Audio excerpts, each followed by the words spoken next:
நம்ம Sivaganga Thondi road railway மேம்பாலத்துல அடிக்கடி accident நடக்கும். குறிப்பா பாலம் இறக்கத்துல எம்பிடிசி செட் ஆப்போசிட்ல அடிக்கடி விபத்துகள் நடக்குது.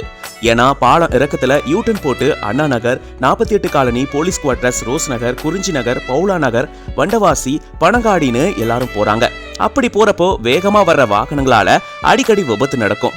2 நாள் முன்னாடி கூட ஸ்கூல் குழந்தைகளை ஏற்றிட்டு வந்த ஆட்டோல பைக் மோதி விபத்துக்குள்ளாச்சு. ஆகவே பொதுமக்கள் இதை குறைக்க பேரிகார்டுகள் வைக்கணும் அப்படின்னு சொல்லி கோரிக்கை விடுத்திருந்தாங்க. நம்ம சிவகங்கை நகர் போக்குவரத்து காவல்துறை சார்பாக எஸ்ஐ திரு பார்த்திபன் அவர்களுடைய தலைமையில இன்னைக்கு காலையில பாலத்துல இறங்குற பகுதியில 2 பேரிகார்டுகள் வச்சு உடனடியா நடவடிக்கை எடுத்திருக்காங்க. இதனால மேல இருந்து வேகமா வரக்கூடிய வாகனங்கள் இனி மெதுவா போகும், விபத்து குறைய வாய்ப்பு இருக்கு. இத அந்த பகுதி மக்களும் சமூக ஆர்வலர்களும் வரவேற்றிருக்காங்க. உடனடியா நடவடிக்கை எடுத்து நீண்ட நாள் கோரிக்கையை நிறைவேற்றிய நகர் போக்குவரத்து காவல்துறைக்கு நம் வணக்கம் சிவகங்கை சார்பாக நன்றியும் அன்பும்.